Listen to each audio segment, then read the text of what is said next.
Amen. All right, our sermon reading. Everybody excited? John 21, 15 through 17. And this is the same scripture we had last week. We're just looking at a different part of it. And here's what John records for us, this conversation of Jesus and Peter. When they had finished eating, remember this is on the Sea of Galilee. They're on the shore. They just had breakfast in the morning. When they had finished eating, Jesus said to Simon Peter, "Simon, son of John, do you love me more than these?" More than likely speaking of the fish that were there. "Yes, Lord," he said. "You know that I love you." Jesus said, "Feed my lambs." Again, he said, "Simon, son of John, do you love me?" And he answered, "Yes, Lord, you know that I love you." Jesus said, "Take care of my sheep," or tend my sheep.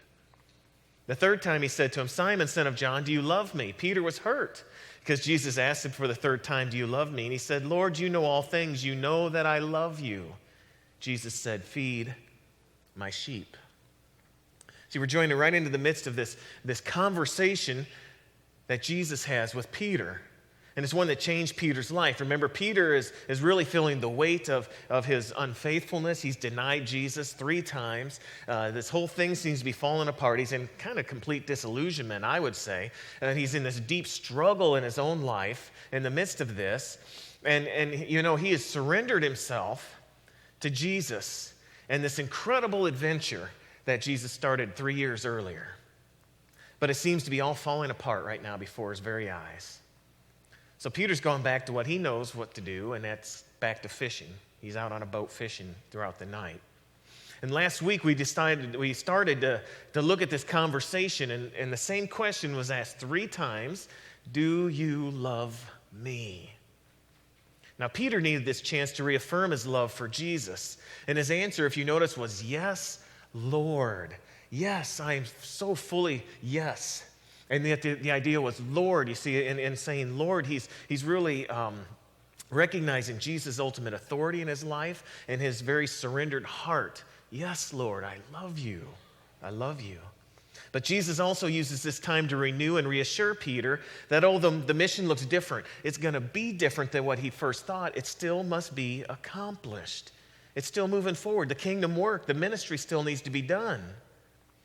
You see, they still had a kingdom conferred upon them by Jesus that had to be accomplished. Remember, it was Luke 22. Jesus says, "As the Father has conferred the kingdom to me, I now confer it upon you, the disciples." You still got to carry this thing through. Maybe it's like Matthew 16. You remember Peter gives that great confession. "You're the Christ, the Messiah, the Son of God." He says, "Yes." He says, "You now have the keys of the kingdom of God, and the gates of hell will not withstand your onslaught as you carry this thing through." That still has to happen, Peter. Or maybe like Luke 4, where Jesus says, "I've come for liberty to set you free like you've never known before." You still got to set people free and love people. This thing must still happen, Peter. See, there's something interesting about Jesus' questions. Each time that Peter answers, Jesus gives Peter a command right behind this, a command. The command is, "If you love me, feed my sheep. Tend or take care of my sheep. Feed my lambs." Can you imagine how reassuring this must have been to Peter? I mean, he's thinking, maybe there's no place for me here. I've denied Jesus. This whole thing's falling apart. I don't know what's going to happen. This enterprise might just be over. And it's as if Jesus says, "I know what's going on. I know what you did. I know what you're feeling. But guess what? I still believe in you to make this thing happen." Can you imagine how reassuring that must be?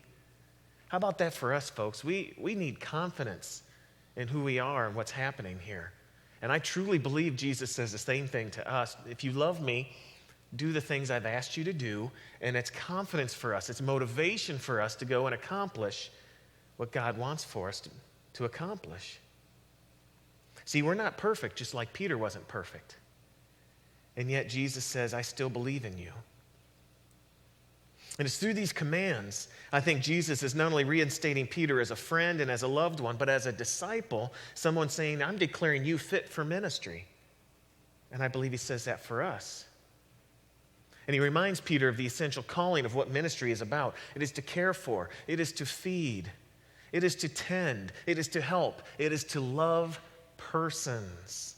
And today we're going to look at this idea, and it's basically going to be our motivation for ministry. And that's that's what's happening here. Jesus asked Peter, do you love me? Peter says, oh, yes, I do. He says, okay, then. Here's your motivation to go accomplish what needs to be accomplished. It's our motivation. Now, in the original language, these statements, as John writes them out, are written as commands. Feed my sheep, tend my sheep, take care of my sheep, feed my lambs. They're not suggestions. It's not, well, if you want to, go ahead and do it every once in a while. Well, if you really feel like it that morning when you get up, go ahead and do it. Well, if you're having a good day, do it. But if you're not having such a good, don't worry about it. It's a command. He says, go get it done. This is significant, folks. Remember last week we learned that the primary concern of our faith in our life is our relationship with Jesus. That is the most important thing, to love the Lord your God with all your heart, soul, strength, with your might. And that relationship, out of that flows everything else in life. That flows our very life. It flows our ministry. It flows our callings. Everything comes out of that love relationship. Now we have to understand that there's always going to be seasons of ups and downs in this relationship. But we have to keep it as primary and most important, because that's going to become our motivation. What is our motivation? It's a powerful thing. Our motivation is our love for Jesus. And then we're going to see behind that, it's our love for those that Jesus has entrusted to us, and it's also, you ready? Our obedience. That's our motivation. Everybody ready for some motivation today? I don't know, you don't look like it. You look like you're falling asleep. Motivation. See, Jesus tells Peter, and I think he's telling us the same thing, you have to keep doing ministry in season and out of season, when you feel like it and when you don't, because it's our love of Jesus that keeps us motivated. See, sometimes we just have to be obedient. Can I share this with you? Sometimes you're not going to have this warm, mushy, lovey feeling down in your belly to go do all the things you're supposed to go do. But guess what? You still do them. And why do you do them? Because you're being obedient. Because you love Jesus. You know you do. That might be your relationship. It goes up and down, wherever it is. But you love Jesus, and you say, I'm going to be obedient no matter what. And sometimes when you're obedient, you know what happens? That love begins to flame up again. You know how many times as a pastor I go, man, I just do not want to go do this. You know how many times as a pastor I can look out and I'm saying, man, I'm kind of jaded today. I'm grumpy. I know it's hard for you to believe that I get grumpy, but I'm grumpy today. I'm tired. I do not want to go do this thing, but I go do it. And you know, something interesting happens. I start doing this, and I start to talk with the person, and they talk with me, and pretty soon, as they're being uplifted, I'm being uplifted, and all of a sudden I have this joy again, and I start feeling this passion again, and I start saying, this is what it's all about. This is why I do what I do, and it becomes this love thing again. You know what love is? A very definition of love is to seek what is best for another person and to do it for them. Sometimes you can act in love for a person and have no emotional connection whatsoever, but because you acted in love and did it for them, you know what? You loved that person. That's what love is all about. That's why Jesus tells us we can love our enemies. You don't have good feelings for them, but guess what? You can still love them by doing what's best for them. And that's what we're called to do. And you see, that's where love can ignite again. You know, the passage, I think we had part of this read, I loved you even as the Father has loved me, remain in my love. See, when you obey my commandments, you do it, you remain in my love. When you obey the things I've asked you to do, you remain in my love, just as I've obeyed my Father and remain in his love. Do you think Jesus had warm, mushy feelings about everything he did down here on earth? I mean, think of how he was so excited to go to the cross and get beaten and all the great things that took place there. No way. But what did he do? He says, in obedience, I'm doing this because of my love, and I'm remaining in that love. And the same thing in our lives, folks. Our obedience reveals our love, and it ignites our love again of all that we are. So we're going to look at really three key words that Jesus says in these statements, these commands that he gives to Peter. And the first one is kind of simple. He says this, feed or tend my sheep or my lambs. That means give them the best, give them what they need, care for them, give them the things that are necessary for life so they can move forward. It might be information or truth or teaching. It might be love. It might be basic needs. It might be friendship. It might be community. Whatever they need, tend my sheep. Now, we learned, and I've talked about this a handful of times where I've talked about shepherds and sheep and these kinds of things. But in Ezekiel 34:4, we understand exactly what God wants from us. And in Ezekiel 34, it's a negative thing that God speaks to the shepherds of Israel, but we learn what comes out of this. He says, the weak you have not strengthened, the sick you have not healed, the injured you have bound up, the strayed you have not brought back, the lost you have not sought after. So if we understand what does it mean to feed or tend God's sheep, it means this: we seek the lost, we strengthen the weak, we heal the sick, we bind up the injured, we bring back the wayward, and we produce or we provide good nourishment. That might be a physical thing, that might be a spiritual thing for the soul, but this is what we do. This is our job. And you notice I'm going to say this: our job. Everybody get that? It's not the preacher's job so we can all sit out here and watch it. It is our job to do. And I take things like this very seriously. And I know for a preacher it's a little different because there's just been, ever since I was young, I've known this calling upon my life, and it is everything for me. I don't just go to work 9 to 5 and then leave it there and then go home and not think about it anymore. Man, it's 24/7, 365. It's everything that I am. I pour my life into this thing. And I take things very seriously. I take very seriously vision casting and outreach and teaching and everything that I do. And even my messages are here to feed in the midst of this. And I'll take 10 to 12 hours a week to prepare these things because it's that important. I think I have to give my best every time. I have to give my best when I just am so excited. I can't wait to get here Sunday morning and say, man, I can't wait to share this message with everybody. And I have to give my best when I show up on Saturday afternoon and go, doggone it, tomorrow is Sunday and I got to preach another sermon. But I give my best every time because I know that's what I'm called to do. And I don't always feel it, but man, I got Jesus, I love you, I know, and that motivates me, and I'm going to be obedient, and that motivates me, and I step into it and I do it. How about with your calling, your ministry, who you are?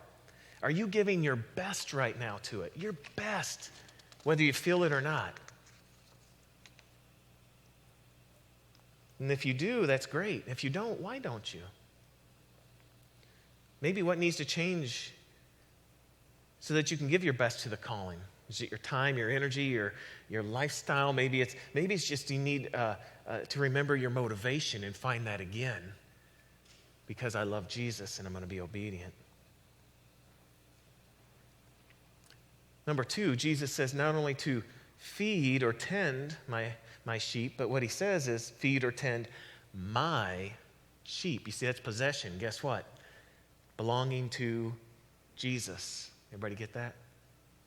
This is not our enterprise. We're not the ones in charge. Jesus is the one leading us.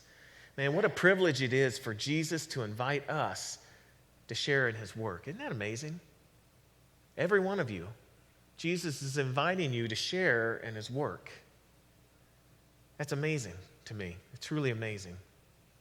And in our ministry and our living, we have to remember that we are loving and we are caring for and we are feeding and we are helping those who have been entrusted to us by Jesus. Have you ever thought about that? I mean, Jesus thought enough of you. He's entrusting souls, literally souls, to our care. People loved eternally by God, created in God's image, and says, here they are. What are we doing? Are we giving our absolute best to do what we are called to do in the midst of this? And I'm telling you, it is. It's hard, and it's tiring, and it can be frustrating, it can be busy, but it is a gift from God to minister with Jesus. And when we can begin to see ourselves as stewards, as those entrusted to us, I think that gives us motivation again, does it not? Of who we are and what we are called to do. Number 3, feed or tend my sheep or my lambs. Now, we've talked about sheep, right? Remember, we've had a number of sermons about sheep. Sheep are interesting characters. Sheep are weak, timid, fearful, helpless, feeble creatures with almost no means of self-defense. And yet in the midst of all of that, they are headstrong, stubborn, constantly wandering, seeking the grass that's always on the other side of the fence because it's always a little greener over there. Then they're always following and insisting on their own ways. I think Jesus knew exactly what he was talking about when he compared us to sheep. What do you think? It makes good sense.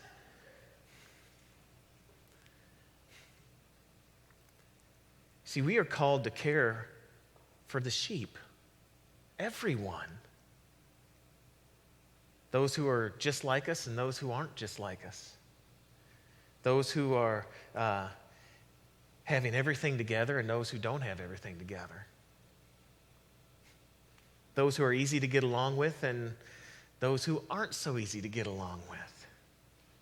If you love me, Jesus says, you will do this for me. See, Jesus is giving us motivation. I won't share the DS who shared this because some of you might know this DS, but there was a DS when I first came into ministry, and he said this statement.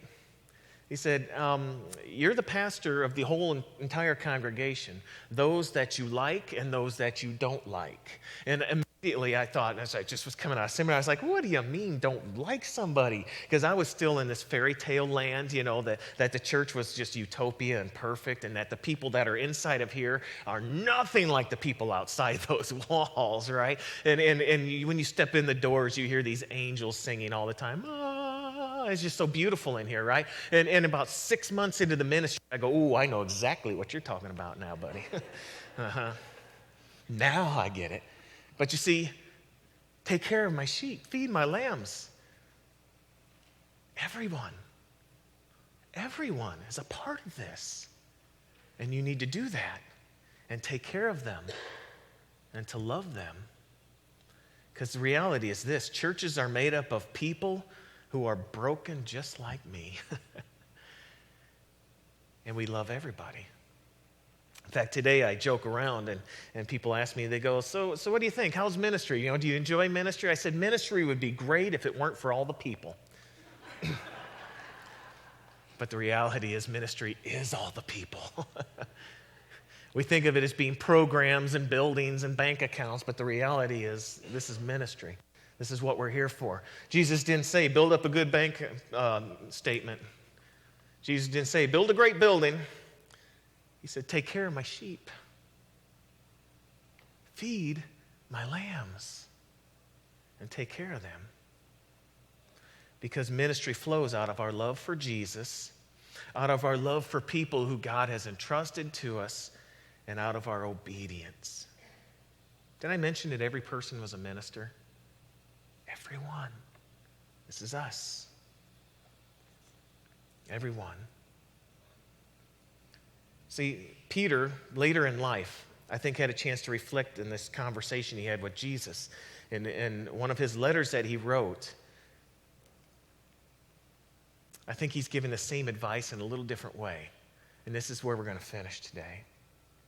See, it's in 1 Peter 5, 2 through 3. Here's what Jesus says. Now, notice how Jesus said, if you love me, you'll tend my sheep, that thing. Now, listen to what he says. He says, care for the flock that God has entrusted to you. Watch over it willingly, not grudgingly. Not for what you're going to get out of it, but because you're eager to serve God. And don't lord over people who are assigned to your care, but lead them by your own good example.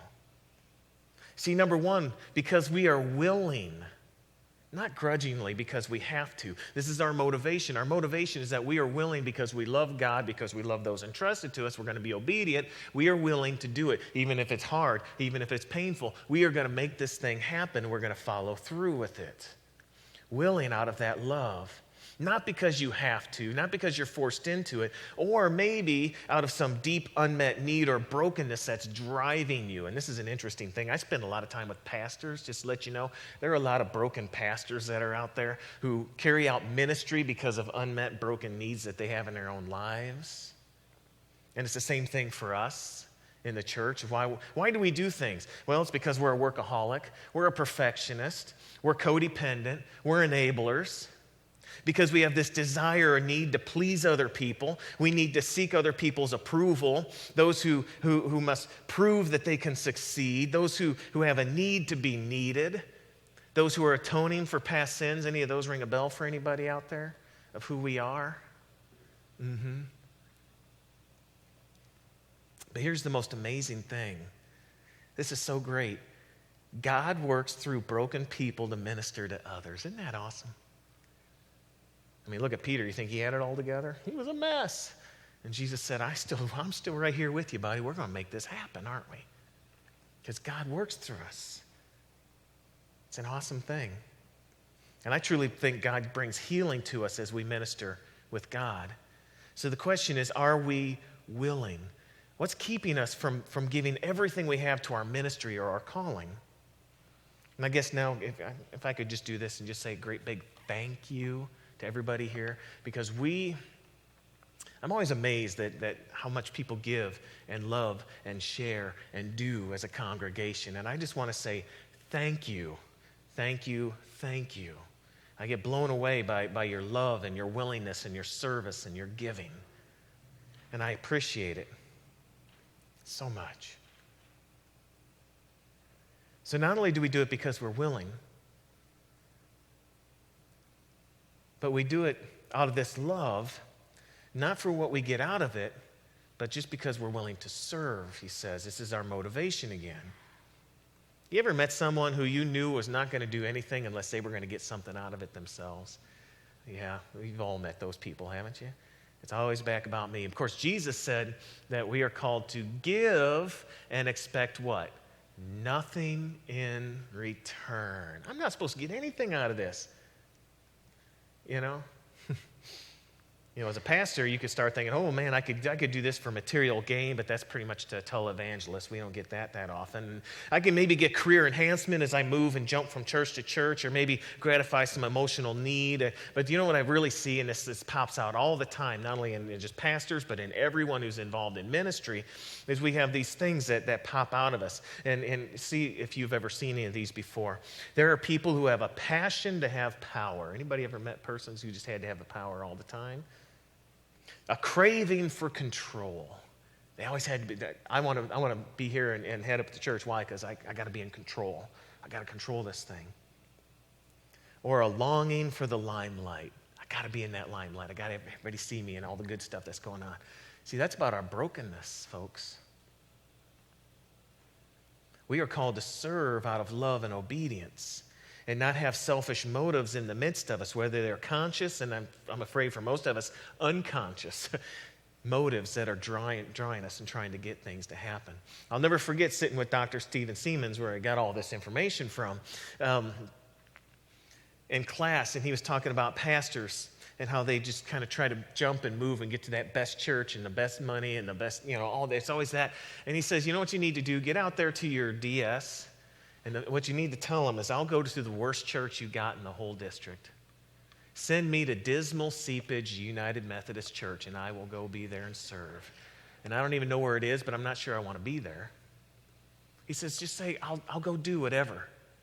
Because it's not about me or what I'm getting out of it. It's about how I'm serving and loving, because I love God, and I'm motivated by that. And I'm motivated by these persons that I love that God has entrusted to me, and in my obedience to carry that thing through and to make it happen.